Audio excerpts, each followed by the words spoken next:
कि मेरे नबी ने दुनिया से जाने से पहले आप सल्लल्लाहु अलैहि वसल्लम ने एक सहाबी को पास बुलाया। आपने फरमाया क़यामत के करीब की 6 निशानियां याद कर लो। 6 निशानियां याद करो।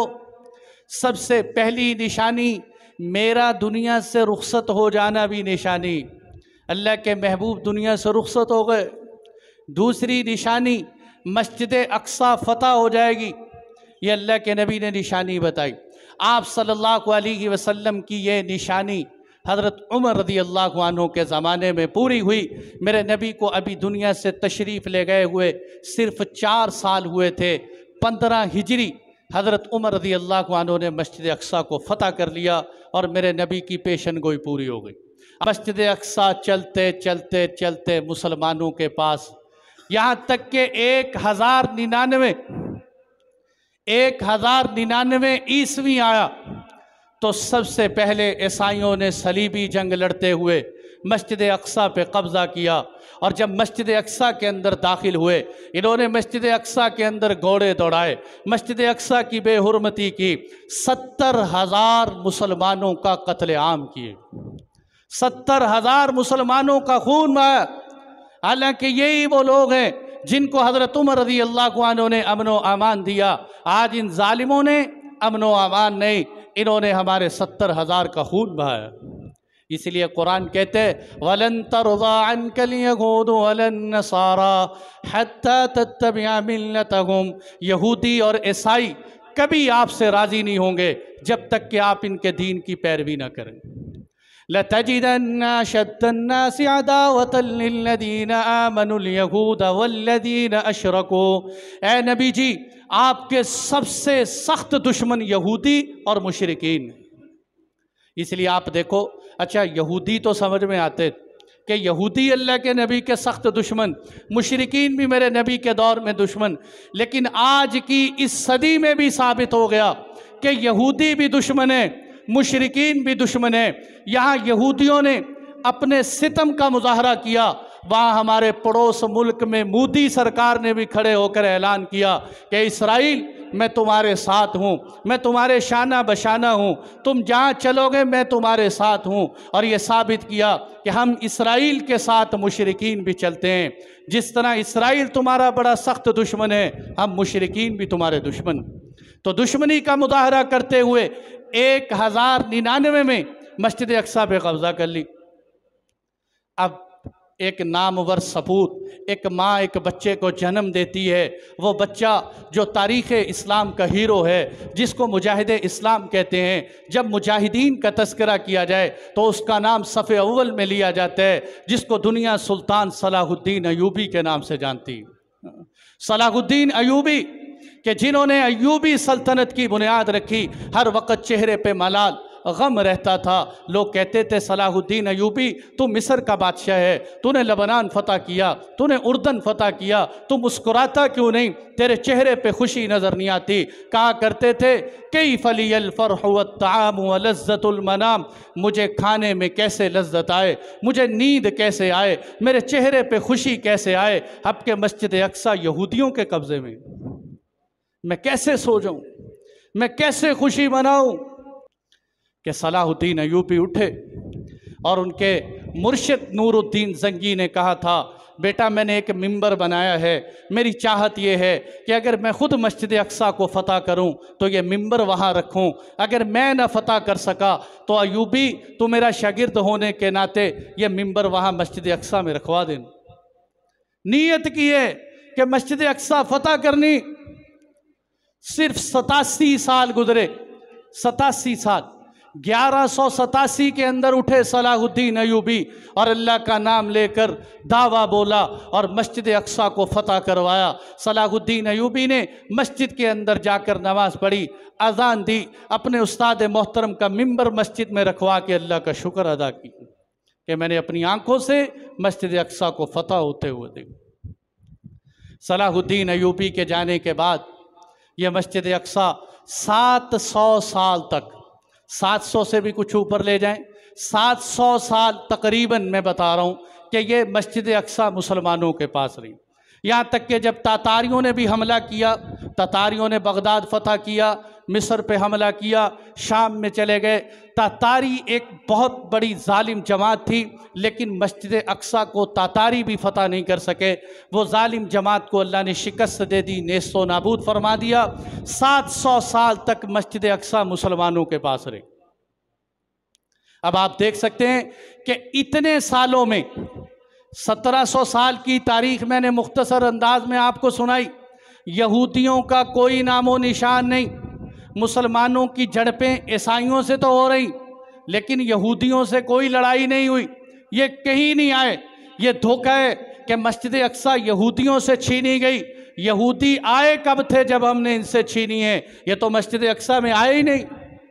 19वीं सदी का जब आगाज़ होता है, ये सदी का वो आगाज़ होता है जब मुसलमानों की मुनाफकत खुल के सामने आती है, जब नाम नेहात मुसलमान इस्लाम के नाम पर प्रोपिगंडा करते हुए मुसलमानों की इज्तिमाइयत के शराजे को बखेर देते हैं, सल्तनत उस्मानिया को पारा पारा कर देते हैं। सुल्तान अब्दुल हमीद सानी, सुल्तान अब्दुल हमीद सानी, ये सल्तनत उस्मानिया का बादशाह। उस वक़्त सल्तनत उस्मानिया हिचकोले खा रही, कमज़ोर थी, अब गिरी अब गिरी।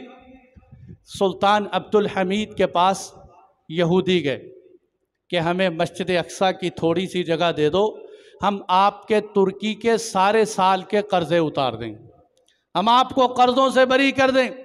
सुल्तान अब्दुल हमीद ने ज़मीन से तिनका उठाकर कहा कि जब तक सुल्तान के सीने में जान है, जब तक मेरी रगों में लहू दौड़ रहे, मैं इस तिनके के बराबर भी तुम्हें ज़मीन लेने नहीं दूँगा, चाहे मेरी लाश के ऊपर से गुजर के जाना पड़े। लेकिन इसकी सज़ा बेचारों को क्या मिली? सल्तनत उस्मानिया की सज़ा क्या मिली कि इन्हीं को यहूदियों के हाथों पकड़ाया गया।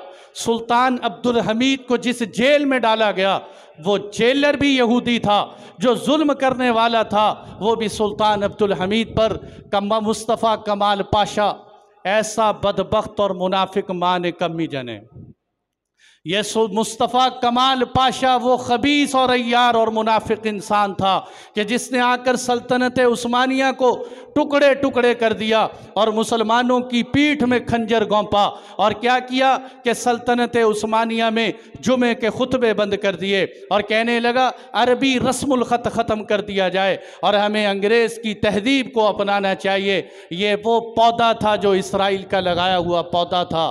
फिर क्या हुआ मेरे दोस्तों? नतीजा क्या निकला? अरबों में हवा फैला दी गई। क्या अरबों, तुम अपनी हुकूमतें संभालो, अगर नहीं संभालोगे ये सल्तनत उस्मानिया वाले तुमसे अरब छीन के ले जाएं। अरबों को तुर्कियों के ख़िलाफ़ कर दिया।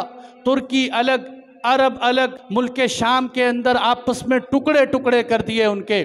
लबनान अलग, उर्दन अलग, फ़लस्तीन अलग। और ये बहुत बड़ी चाल। इसलिए मैं कहता हूँ मेरे दोस्तों, आज भी उम्मत मुस्लिमा को ज़रूरत है कि एक हो जाओ, मुत्तहिद हो जाओ। अगर 56 नहीं 256 इस्लामी मुल्क भी हुए और इनके अंदर आपस में इत्तेहाद ना हुआ तो इसी तरह मार पड़ती रहेगी जैसे पड़ी। इत्तेहाद, इनके इत्तेहाद को पारा किया। फिर क्या हुआ? 2 मुल्कों ने बदबख्ती का अजीम किरदार अदा की, जिनमें से सबसे सरे फहरिस्त बरतानिया, दूसरे नंबर पर अमेरिका। बरतानिया ने सबसे पहले आकर क्या किया? जैसे हिंदुस्तान में मुसलमानों को मारा, हिंदुस्तान के बाज़ार में दिल्ली के अंदर उलमा की लाशें लटकाईं बरतानिया ने। इसी तरह बरतानिया ने कहा कि हम जंगे अजीम जीत जाएं, हम तुम्हें फ़लस्तीन देकर देंगे, हम फ़लस्तीन की ज़मीनें तुम्हारे हवाले करें। आप बताओ, दुनिया बहरी है, गूंगी है, अंधी है, कहाँ चली गई अदालतें, कहाँ चला गया इंसाफ कि किसी की सरजमी हो और वहाँ उठाकर लाके किसी को बिठा दिया जाए और ऊपर से ये कहा जाए कि तुम मुसलमान अमन की बात करो। तुम्हारे घर में डकैती हो जाए और तुम्हें कहा जाए कि चोरों को मुसाफा करो, गले लगो, इनसे सलाम करो, इनसे अमन पसंद की बात करो। वो डकैतों से हम अमन की बात करें? वो जालिम जो सरजमीन मुक़द्दस पे आके काबिज़ बन जाए।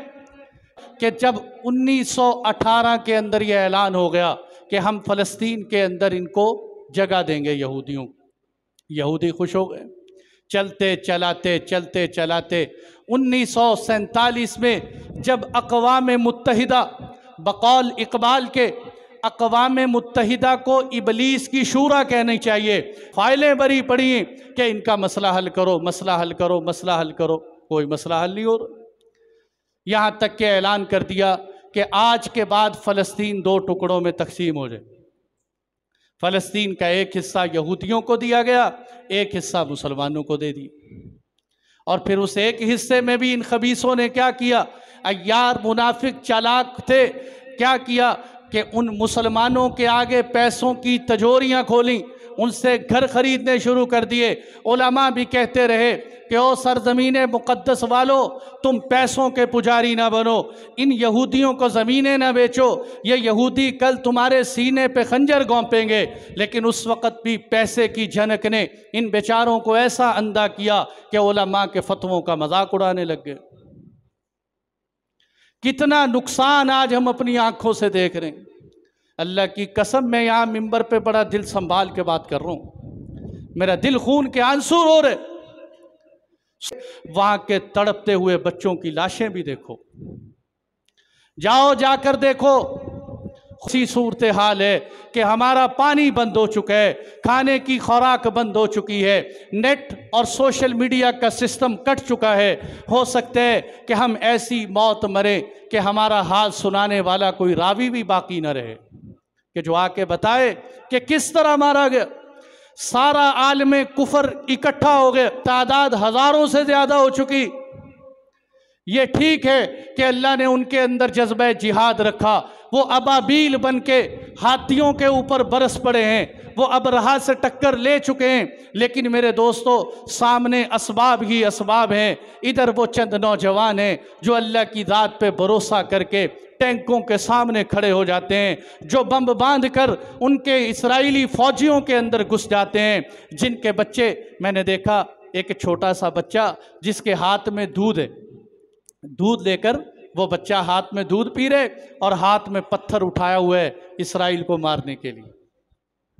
मैंने कहा सुबहान अल्लाह, ये एक बच्चे ही सारे आलम इस्लाम के चेहरे पे तमाचा है कि एक छोटा सा बच्चा होकर क्या लड़ सकते है, क्या भिड़ सकते हैं, लेकिन बता रहे कि मेरे अंदर एक पत्थर उठाने की ताकत है, तो मैं पत्थर उठा चुका हूँ।